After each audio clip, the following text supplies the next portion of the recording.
When I was a medical student, I undertook an internship at the municipal hospital during the holidays. Several of my peers I went there with were held in high regard for their talents and were soon assigned to assist in seeing the patients. I was the only one doing work that was similar to that of a nurse on the ward. However, I had nothing to complain about.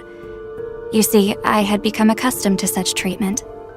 One day after work, while I was getting dressed and thinking about what to have for dinner, I saw a little girl in a hospital gown squatting in the courtyard, unattended. Concerned that she was perhaps lost, I hurried to her while pretending that I was just casually passing by. I didn't want to frighten her, you see. "What are you doing out here so late?" I asked kindly. "I'm picking flowers for my mother and father," she said in an innocent voice. "I want to bring them some flowers."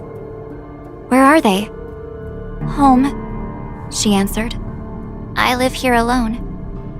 "How brave of you," I sincerely complimented her. "Let me help you. After picking some flowers for them, I'll take you back to your room, okay?" She shook her head, but then nodded.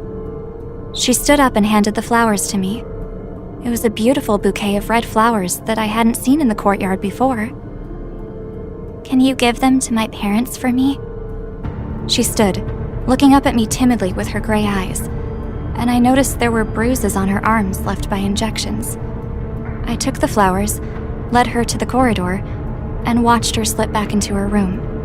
The next day, when I went to visit her, the other patients told me that she had fallen into a coma the previous night, never to awaken. I gave the bouquet to her parents. They stared at the red flowers blankly, saying nothing.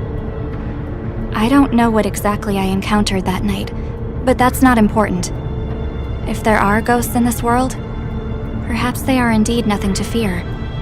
The only thing I'm certain of is that love lives, even after death. But then again, so does hatred. 10 days later, the girl's parents were admitted to the hospital with an incurable infectious disease. Their bodies were bruised all over, and they died in agony.